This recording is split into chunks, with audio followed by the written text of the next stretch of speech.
So hello friends, welcome back to my channel. बहुत ही लंबे समय के बाद मैं ये वीडियो बना रहा हूँ, बहुत दिन बाद वीडियो आ रही है। तो आज इस वीडियो में हम लोग बात करने वाले हैं आरआरबी एनटीपीसी सीबीटी 2 का जो एग्ज़ाम हुआ है। जी हाँ, रेलवे एनटीपीसी सीबीटी 2 का एग्ज़ाम फाइनली हुआ, जिसमें लेवल 6 और लेवल 4 के एग्ज़ाम हुए। 9 मई और 10 मई में दो शिफ्टों में एग्ज़ाम यहाँ कंप्लीट हो चुके हैं। लेवल 2, 3 और 5 का एग्ज़ाम बचा हुआ है। ये सारी चीज़ें मैं इस वीडियो में आज बताने वाला हूँ कि 2, 3, 5 का एग्ज़ाम कब तक हो सकता है, और जो लेवल 4 और 6 का आपने एग्ज़ाम दिया है वो एग्ज़ाम किस प्रकार का था, कितना कट ऑफ जाएगा, क्या डिफ़िकल्टी लेवल थी जो कि आपको फेस करनी पड़ी है। तो दोस्तों चलिए अब बात करते हैं। तो जहाँ तक यहाँ देखा गया है, सभी स्टूडेंट्स का जो मोरल है बहुत सारा डाउन भी हुआ है, क्योंकि रेलवे सीबीटी 2 का जो एग्ज़ाम हुआ है लेवल 6 और 4 में, तो इसमें सीबीटी 2 में टीसीएस ने बहुत ही अच्छी गुगली खेली है पहले ही दिन। टेस्ट क्रिकेट में क्या होता है कि तीसरे या चौथे दिन ज़्यादा स्पिन करती है गेंद, लेकिन यहाँ पहले ही दिन यहाँ पर टीसीएस ने अपनी गुगली खेल दी है। जी हाँ, एग्ज़ाम लगभग मानिए तो मॉडरेट टू हाई लेवल आया था, यहाँ डिफ़िकल्टी लेवल अच्छी थी यहाँ और दूसरी चीज़ अगर बात करें तो यहाँ डिफ़िकल्टी लेवल देखनी बनती भी है, क्योंकि ये सीबीटी 2 का एग्ज़ाम है। आप लोगों ने ऑलरेडी ही पहला एग्ज़ाम क्लियर करके आया है, तो जाहिर सी बात है ये तो होना ही था। तो 120 क्वेश्चन जो यहाँ पर आते हैं, जो इसमें 90 मिनट का टाइम मिलता है, तो देखा जाए तो यहाँ ज़्यादातर स्टूडेंट ने 100 के अप्रॉक्स क्वेश्चंस अटेम्प्ट किए हैं, यानी 90, 95, 100, यानी इस अप्रॉक्स में ज़्यादातर लोगों ने यहाँ पर अटेम्प्ट किए हैं। कुछ स्टूडेंट्स ऐसे हैं जिन्होंने 110 पार भी अटेम्प्ट किया, 105 पार भी किया है। हालांकि ये वैसे स्टूडेंट हैं जिनका बहुत ही मुश्किल है कि इनका सिलेक्शन होगा, क्योंकि इन्होंने तुक्के मारे हैं। साफ साफ बात है, क्योंकि ऐसा क्वेश्चन पेपर था ही नहीं कि आप 100 क्वेश्चन से ज़्यादा यहाँ पर अटेम्प्ट कर पाए। रेयर कोई कैंडिडेट ऐसा 500 या हज़ारों में एक ऐसा या दो ऐसे कैंडिडेट होंगे जो कि 110 या 115 के पार जाते हैं विथ एक्यूरेसी, जो कि ये लगभग मुश्किल था जिस टाइप से क्वेश्चन पेपर यहाँ सेट हुआ था इस बार। चाहे वो मैथ की बात हो, रीजनिंग की बात हो या जीएस की बात हो। मैथ बहुत ही कैलकुलेटिव था, ऐसा नहीं कहेंगे कि मैथ कठिन था, लेकिन कैलकुलेटिव था, टाइम टेकिंग था। रीजनिंग में इन्होंने क्या गेम किया इस बार, बैंकिंग को फॉलो किया है, क्योंकि टीसीएस बैंकिंग लेवल का भी एग्जाम लेता है, बैंक के भी एग्जाम्स कराता है वो आईबीपीएस की। तो उसने यहाँ पर यही काम किया है कि जो सिलेबस बैंकिंग से रिलेटेड थे, यानी कि सिटिंग पजल बैंक में भी आती है, रेलवे में भी था सिलेबस में, तो उसमें उन्होंने बैंकिंग लेवल के सिटिंग पजल पूछे हैं टाइम वेस्ट करने के लिए, कि बच्चा यहाँ पर फंस जाए, अपना टाइम को वेस्ट करे।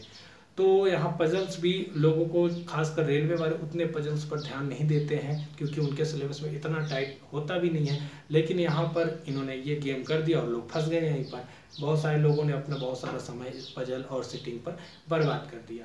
मैथ कैलकुलेटिव था, मैथ में ज़्यादातर question SI CI, profit loss, trigonometry, mensuration, geometry, time and work, इन क्वेश्चन से आते थे। रीजनिंग में भी इसी प्रकार सिटिंग पजल के ज़्यादातर क्वेश्चंस थे। उसके बाद फिर कुछ कैलेंडर के भी क्वेश्चन देखने को मिले हैं, साथ में एनालॉजी और बाकी के सिलॉग्स वगैरह ये चैप्टर्स आए थे। जीके जीएस में सबसे बड़ा क्या हुआ है कि यहाँ करंट अफेयर्स 2021 का पूरा जनवरी टू दिसंबर ज़्यादा पूछ रहा है, क्योंकि आपको भी पता था कि 15 फरवरी से इनका एग्ज़ाम होना था और पेपर लगभग बन चुके थे। तो उस हिसाब से इन्होंने बाद में ये सब जो बाकी की चीज़ें हुई थी रिवाइज रिजल्ट को लेके, इसलिए इन्होंने ज़्यादा पेपर को चेंज नहीं किया है, इसीलिए दिसंबर 2021 तक की ही चीज़ें यहाँ पर पूछी जा रही है। तो ज़्यादातर जो है तो करंट अफेयर्स दिसंबर से ही आए थे, कुछ एक दो करंट अफेयर्स आपको 2020 से भी देखने को मिले हैं। तो अभी जो आगे की चीज़ें हैं, तो आप जो भी एग्जाम यानी 2, 3, 5 का देंगे, तो आप 2021 का पूरा करंट अफेयर्स सिर्फ ऊपर से नहीं डीपली पढ़िए तो ही काम आएगा, क्योंकि यहाँ क्वेश्चन डीप पूछ रहा है। जीके में उसके अलावा हिस्ट्री, पॉलिटी, ज्योग्राफी से क्वेश्चंस बने हैं, और साथ साथ इस बार और नया एक चीज़ हुआ कि इकोनॉमी से ये ज़्यादा क्वेश्चंस यहाँ पर पूछ रहे हैं। 4 से 5 क्वेश्चन को इकोनॉमी से हर शिफ्ट में देखने को मिल जा रहे हैं, वो भी अच्छे लेवल के, और कंप्यूटर्स के क्वेश्चंस भी यहाँ देखने को मिल रहे हैं। साथ साथ बात करें तो यहाँ साइंस के क्वेश्चन का वेटेज जो है बहुत ही कम है, और अगर है भी थोड़ा बहुत आ भी रहा है तो वो बायो और सिर्फ केमिस्ट्री, जिसमें केमिस्ट्री में पीरियोडिक टेबल से क्वेश्चंस आ रहे हैं। यानी फिजिक्स से लगभग ना के बराबर क्वेश्चन है, यानी ओवरऑल अगर आप साइंस देखो तो 7 से 8 क्वेश्चन से ज़्यादा किसी भी शिफ्ट में आपको क्वेश्चन नहीं देखने को मिलेंगे।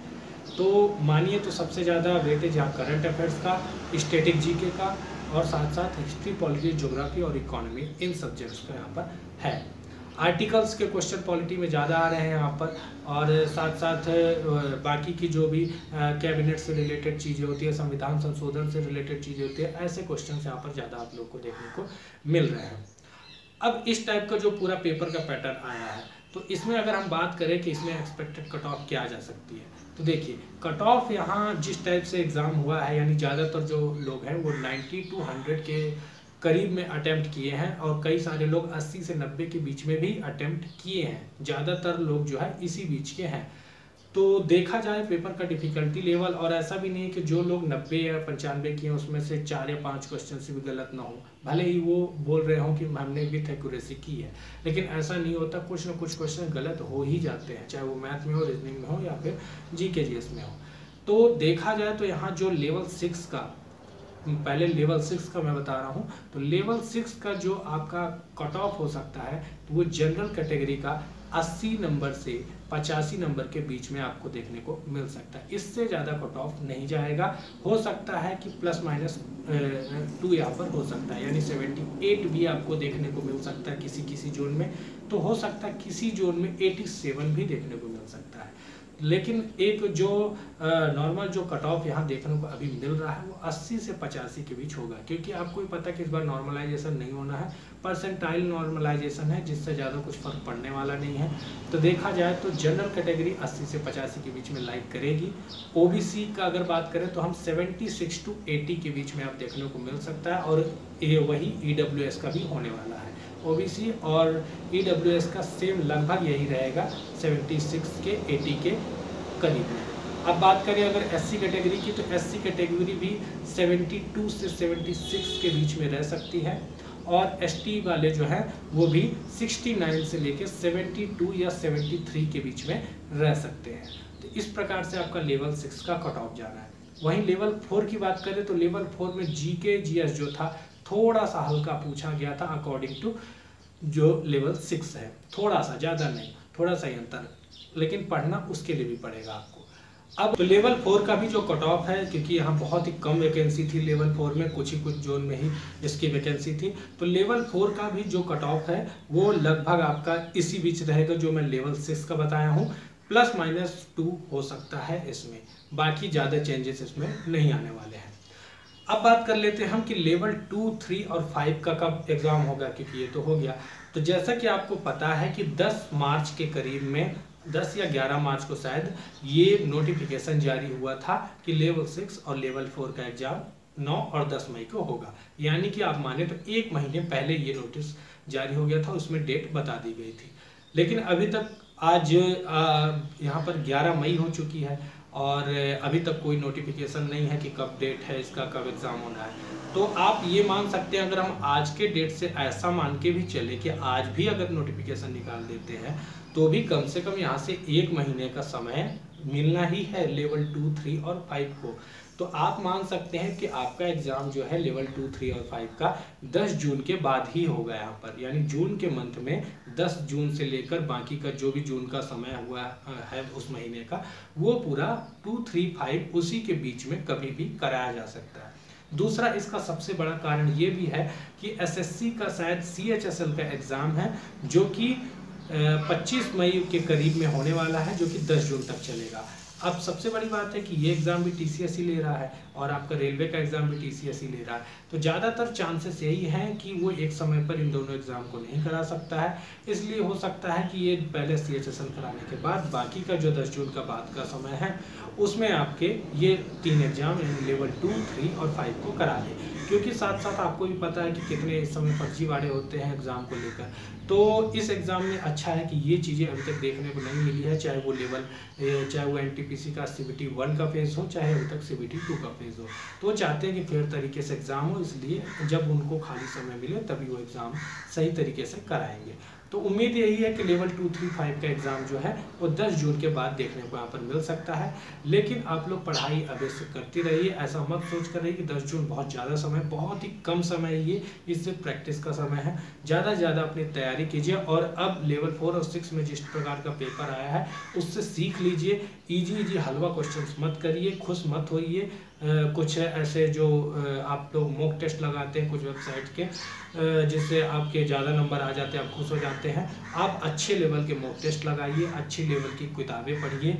लूसेंट वगैरह से अब उतना प्रभाव यहाँ नहीं पड़ता, वो बेसिक नॉलेज के लिए ठीक है, लेकिन वो चीज़ें अब कम आती हैं जो एग्ज़ाम में पूछा जाता है। तो उसके लिए आप और भी अच्छी अच्छी किताबों का डिटेल वर्जन जिसमें दिया होता है उसे आप पढ़िए। GK/GS के लिए मैथ में ज़्यादा से ज़्यादा कैलकुलेशन वाले क्वेश्चन सॉल्व कीजिए, अपने कॉन्सेप्ट बेस्ड कीजिए, और रीजनिंग भी ज़्यादा से ज़्यादा सेटिंग पजल लगाइए, क्योंकि वो देखने को मिलेगा ही आगे जाकर। तो तभी आपका लेवल 2, 3 और 5 का एग्ज़ाम क्लियर होगा, क्योंकि ज़्यादातर कैंडिडेट वहीं पर है। लेवल 2, 3 और 5 में सबसे ज़्यादा भीड़ वहीं पर होने वाली है, जिनका अभी एग्ज़ाम बचा हुआ है। तो उम्मीद यही करता हूँ कि आप लोगों को ये वीडियो और ये जानकारियाँ पसंद आई होगी। तो अगर पसंद आए तो लाइक करिए, चैनल पे सब्सक्राइब कर लीजिए, क्योंकि बहुत समय बाद मैं ये वीडियो बना रहा हूँ कोई भी, क्योंकि मैं खुद भी अपने काम में बिजी था। लेकिन कोशिश क्या करूँगा कि आपसे रेगुलर आपको वीडियो मिल सके, 1 या 2 दिन में कोई ना कोई आपको वीडियो या जानकारी, चाहे वो वैकेंसी से रिलेटेड हो या कोई एग्ज़ाम से रिलेटेड हो, आप लोगों को मिलती रहे। तो चलिए मिलते हैं नेक्स्ट वीडियो में किसी नेक्स्ट वैकेंसी या कोई नई जानकारी लेकर। तब तक के लिए थैंक यू सो मच।